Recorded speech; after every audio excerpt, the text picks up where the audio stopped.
Hi everyone, welcome to the special video, the ins and outs of everyday biking that we've made especially for you as part of Earth Action Week.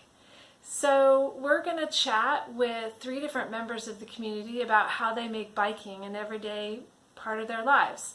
First up, Stuart's going to talk to Julie Madero, and then that's going to be followed by short conversations with another fellow community member, Tom Wason, and it'll wrap up with the conversation with bike commuter Brian Oakley. So enjoy. So thanks, Julie, so much for joining us for Sustainable Claremont's Earth Action Week. So just to give you some idea of what we're trying to do, we're just trying to talk to people in the community who use active forms of transportation like walking or rolling or riding bikes or skates or whatever it is, instead of cars as some level of transportation in their lives. And so we're reaching out to a couple of different people, and we immediately thought of the Maderos and the the quintessential cycling family for somebody to speak to. Um, so so Julie, I see you have some bikes lined up behind you, Yes.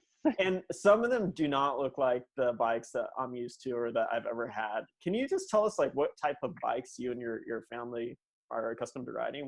What your arsenal looks like there? Sure. So I'll say our bike collection has changed a lot over the years. My husband Sean and I sold our car.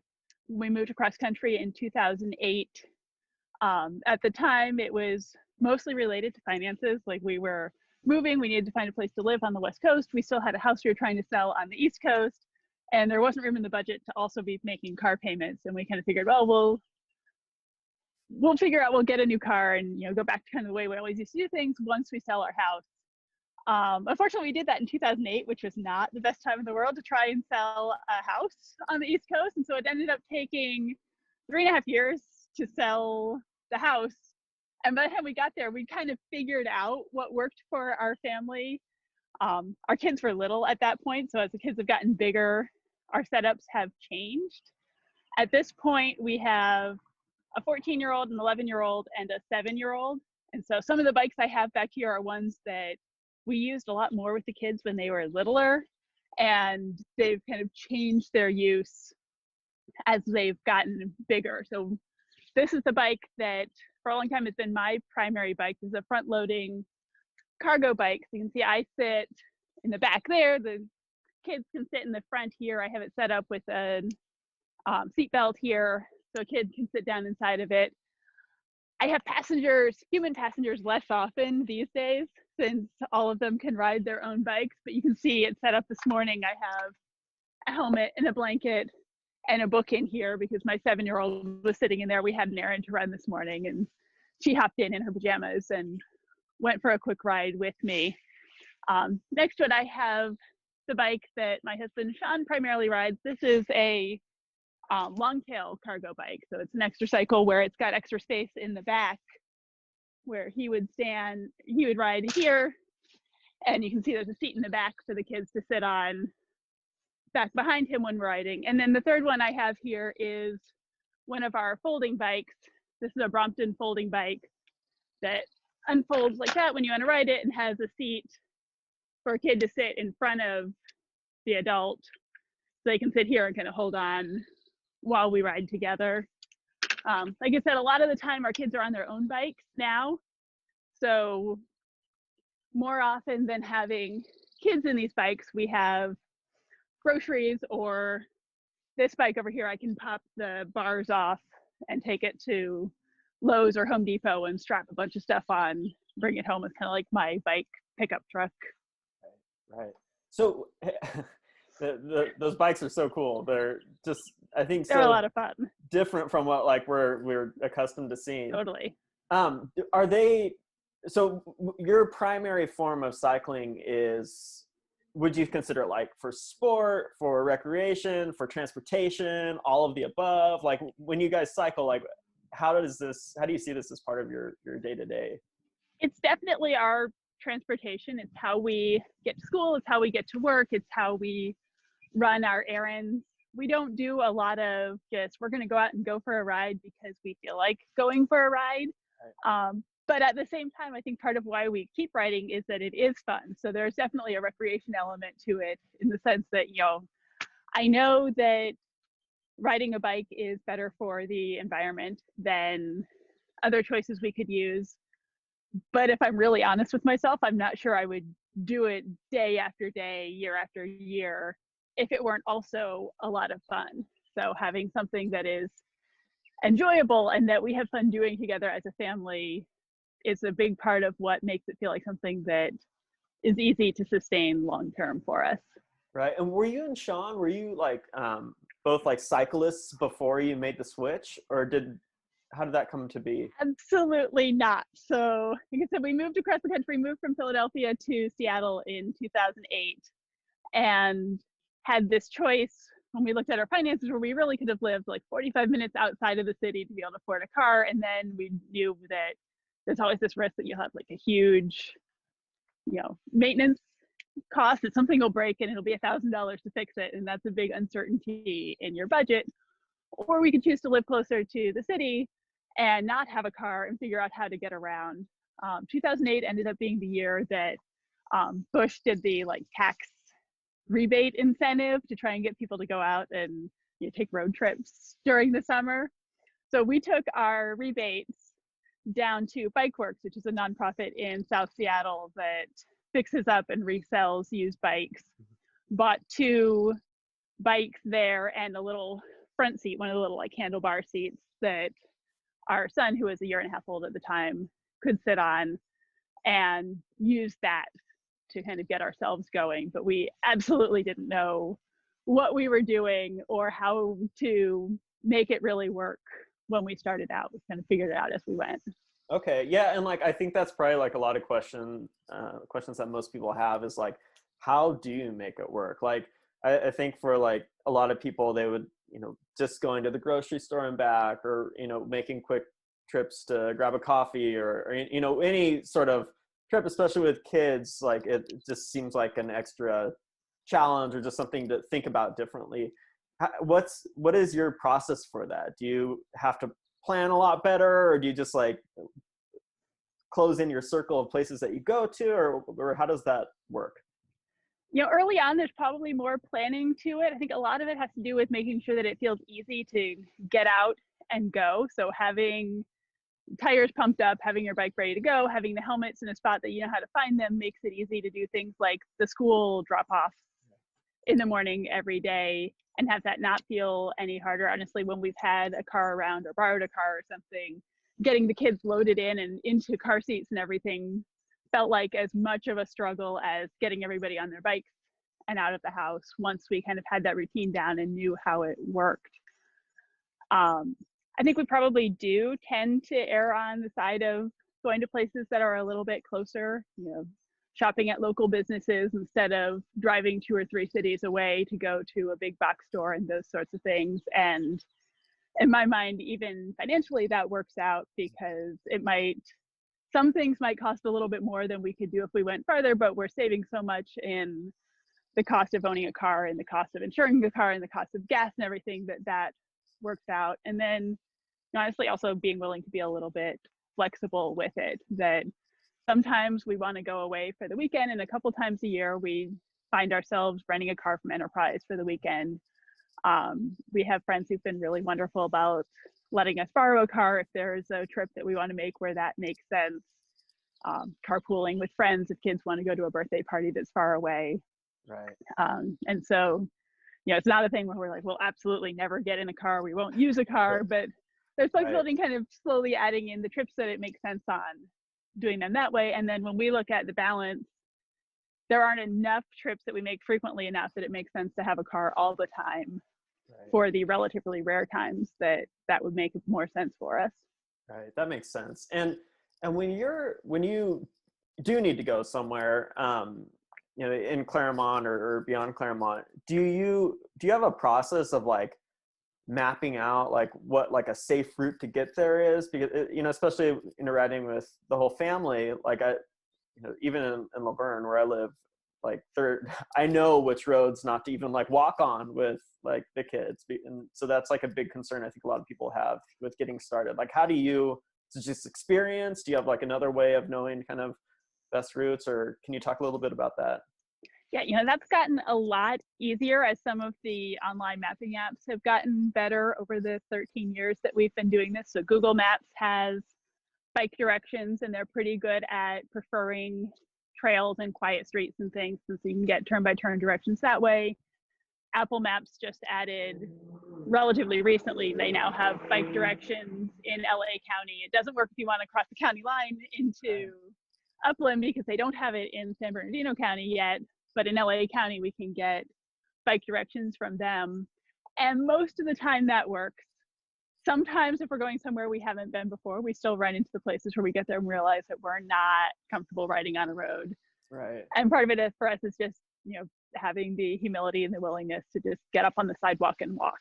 We're not, it's okay if you don't feel safe, get up on the sidewalk and move at the pace of a pedestrian, and that's okay. And the kids all kind of know that if they don't feel comfortable on a route, they can tell us and we'll hop up on the sidewalk and stay on the sidewalk until we get to somewhere that we feel safer. Because sometimes you have a great route and then all of a sudden you hit an intersection that they don't feel good on. And you know, my 7-year-old and I rode to Pomona a couple weeks ago, and down around where we're trying to cross under the 10 to get where we were going, she hit the spot where she said, even though there's a bike lane, those cars are going too fast, I don't feel safe. Right. So even though it was somewhere I would feel safe riding, because there was a bike lane and it felt separated enough for me, she didn't feel comfortable, and so that was it. We stopped, we got up on the sidewalk. Right. And So that flexibility key, it sounds like, for all of this style. Yep.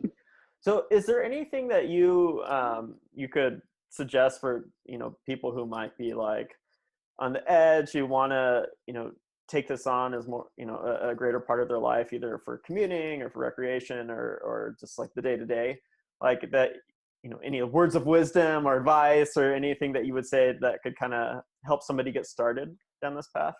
Yeah, I'd say don't feel like you have to do all or nothing all at once. We have these bikes that we've acquired over 13 years of doing this as we, you know, kind of tried it out, realized what it worked for, where it worked for us, and that we were actually going to keep going.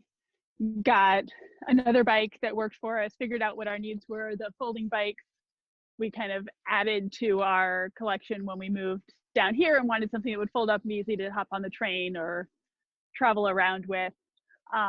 But we started off with a bike with a little cheap front seat on it for one kid. My next setup was that with a trailer bike attached to it. So I had one kid in the front, one kid in the back. You know, you can find used trailers. You don't have to have the perfect setup to get started, and you pick the trips that it's easy to do it. Start with the mile to the grocery store or to school or whatever those little trips are, and try and make those habits. And then the other thing I think is remembering to make it fun. We have not always remembered that over the years, and sometimes we need to be reminded that this is supposed to be fun. I have a friend that helped us remember that, you know, we used to really have fun biking when we went for a ride with her when we were in Portland, and she had this giant boom box on the back of her bike, and it was like a giant party, but it helped us remember, you know, we can get a little Bluetooth speaker, set it up for the kids, help make sure that they're having fun. And for a while that made a big difference in how enjoyable it was for our passengers too. So remember, it's supposed to be fun, be flexible, do it when it works, and you know, you can ease into it. It doesn't have to be all the time or nothing. You can start out and start feeling out what feels comfortable and how much you want to do. All right. That's like, I think that's super helpful. And I think that's a good place to end. Thank you so much, Julie, for taking the time My pleasure. to talk to us. So, hey Tom, how's it going? Good. So you're headed out for a bike ride today, it looks like. Yeah, I'm about to take the boys up to Marshall Canyon to go riding. Nice. And is this like a regular thing that you do on the weekends? Yeah, we go once a week now. Oh, cool. About how far do you ride?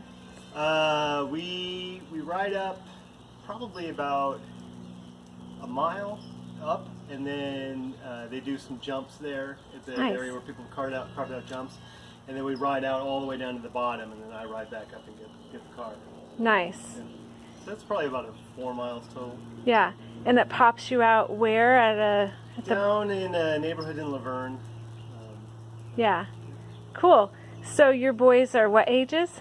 10 and 13. Okay. So when they get a little older, they could just you wouldn't even need a car, right? That's the dream. Yeah, I'm trying to get them to do more of the uphill riding, and then Right. so that they can do what I used to do a lot on my own, which is just leave from here, ride all the way up to the top of Marshall. All the way down. Right.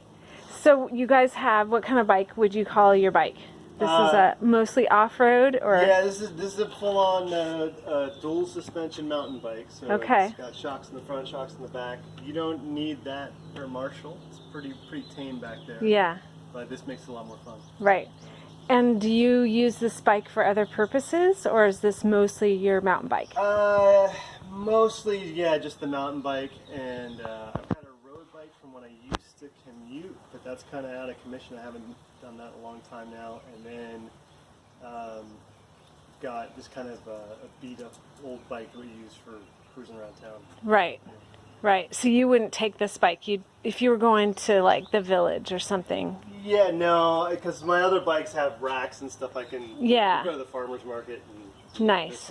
you certainly could ride anywhere with it, but it's It's a little heavy. I don't know. I got a lot of bikes, so I'm happy. Yeah. I'm lucky enough to not have to choose. Right. To do it all with one. Right. So tell me about going to the market. How does that happen? Do your boys ride do they have more than one bike or do they just ride their they just have their bikes.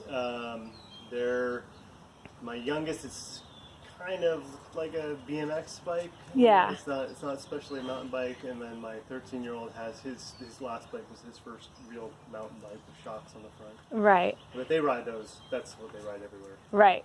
So if they go to the village, and then how long of a ride is it for you to go to the farmers market from your home? I haven't put the miles on it, but I think it's a couple miles from here into the village. Yeah. Right. So you guys head out and do a little duck trail in a row, or how do you? Yeah. Yeah? When we go to the farmers market, all four of us go. My wife goes with us, and either she and I'll be in the front, and the other one will be in the back. Right. And maybe on the way there, it's a little bit downhill, so she might be in the back on the way up Yeah. Right. when we come back.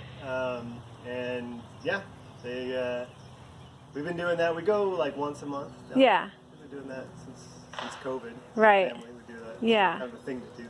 Yeah. And do your kids ride their bikes to school, or would you like them to when they get older? I would like them to. They're starting school next week, and certainly the oldest from El Roble, that's a really doable ride for him. So we're going to try and get that going. Right.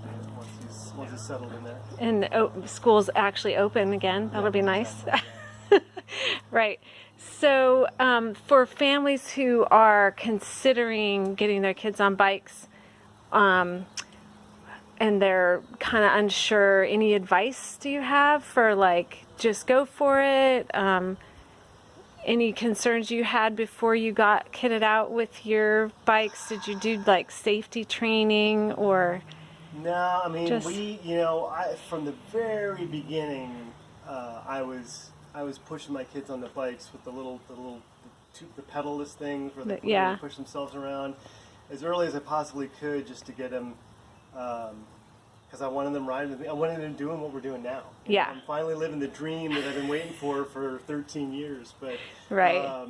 so start them early is the best advice. Right. And then around here streets are pretty safe. We don't worry too much. We let them ride it within the neighborhood on their own anytime. Yeah. They'll go out for an hour at a time with their buddies and just ride around.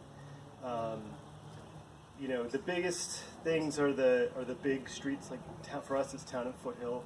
Yeah. But they're making that better now. They're making that safer. That's our big intersection. We have a way around it now. We kind of go a little. So you got to put into some time to find your pathways. If You're If comfortable. you're on the other side of one of those big intersections for Right. the village. But if the closer you are to the village, then the less you have to worry about that. Right. And what's your advice to your kids? So you're going to send your 13-year-old to El Roble, so he's got to cross both Town and Foothill. Does he go up on the sidewalk?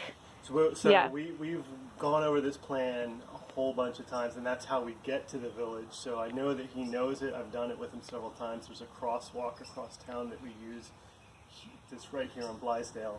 Yeah. And then on the other side of that, there's a double wide sidewalk that he can use to get into the neighborhood there. Then he's on safe neighborhood streets all the way to Mountain. Right. And from Mountain, there's a good crosswalk there now. Straight and shot. Of course, there's on the other side of Mountain with all the schools there. There's all the extra bike lanes and everything. So, Right. But yeah, I mean that's kind of the big thing is you gotta go figure it out from wherever you are to wherever you want to be a couple times, and then bring them along with it. He's Yeah. done it- Do like a little training. Yeah, he's Right, done it at practice. least a dozen times with me now for one reason or another. Going Yeah. to school, going to visit grandma. Right. I mean, going to farmers market, going to visit grandma. So he knows. Yeah. about it. Cool. Great. Well, have a great ride. Thanks. Yeah. All right. Thanks a lot. Yeah. I see you're getting on your bike. So tell me, what kind of riding do you generally do? Well, this is my commuting bike right here. So this is the bike I use to ride to work and do any kind of errands, go down to the village, ride with the kids. And then I've got another kind of more specialized bike behind me here, this blue bike that I use on the weekends if I go for a longer ride.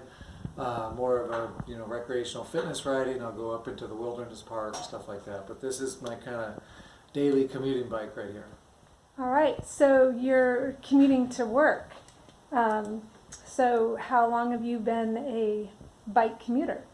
Oh gosh, years and years. Probably started years ago in Seattle when I was in grad school, and then honestly I've been commuting to work by bike ever since, and certainly the whole time we've lived in Claremont, about 6 years now. Great. I don't notice any racks or baskets or anything on your bike. So how do you carry your stuff or your clothes and stuff you need at work? Yeah, right. Good question. This is a pretty simple, straightforward bike. Like I said, I don't have a rear rack or a front rack on it. What I do instead is I carry my stuff just in a little backpack here, just a normal backpack, and I put a lock if I need it, change of clothes, and then when I get to work, I'm lucky I can park like right outside my office, or I can actually even just carry my bike up into my office, and then I just quickly change clothes there. It's just about a 5-mile ride, and it's all downhill from where we live here in Claremont. So I really don't even break a sweat, so no big deal at all. Works out great. Great. So tell me a little bit more about that bike. Did you get that bike specifically as a commuter bike or? No, I got this bike used on eBay years ago, and it used to be more of, I guess you'd say, like kind of a racing bike. And then when I decided to use it for commuting, I changed the handlebars, so I put on these kind of more upright handlebars with the brakes are here, as you can see, and then these kind of thumb shifters so I can change gears easily without changing my hand positions. It's a super easy bike to ride just with normal street clothes and street shoes. The pedals I have here, you can use them with just regular shoes, or you could actually use like more of a specialized bicycling shoe. Right. So you're pretty comfortable, but there must be something else about commuting that makes you want to, commuting by bike that makes you want to do it day after day. Sure, everything about it, I love it. The financial benefits are fantastic. Like we don't use our cars a lot. Our cars just typically sit here in the garage. My work actually gives me like a small financial stipend, like on a daily basis when I commute by bike. Obviously, don't have to pay for insurance on the bike, don't have to pay for gas, so that's a good benefit. But really more than those economic benefits are kind of the physical and mental health aspects of it. I don't have to join a gym. I don't have like a gym membership on a monthly basis, whatever. Get my exercise in while I'm commuting to work. Honestly, riding my bike, it takes almost the same amount of time as it does to drive, given traffic. I've got a really safe route, just super easy through a bunch of neighborhoods. Not a problem at all. And then as far as the mental health benefits, I really notice it, like both when I go to work in the morning, I'm in a good mood, I get there, I'm interacting with colleagues, students, whatever. In the afternoon when I get home, it's coming uphill, so it takes a few minutes longer. I generally do work up a little bit of a sweat on the way home, but I find that it really puts me in a good mood. I feel I kind of forget the stresses of the day. I'm super happy to see my family, and I'm feeling really good, like physically and mentally. Yeah. So there's kind of almost a positive addiction effect. For sure, I would Yeah. definitely say that. All right. Well, have a great ride. Thank you. All right. So hopefully in these conversations you gleaned some inspiration or information that might inspire you to get out on your bike, or alternatively, always leaving the car at home and heading out on foot is a great option as well. So thanks for watching, and we hope you're enjoying Earth Action Week.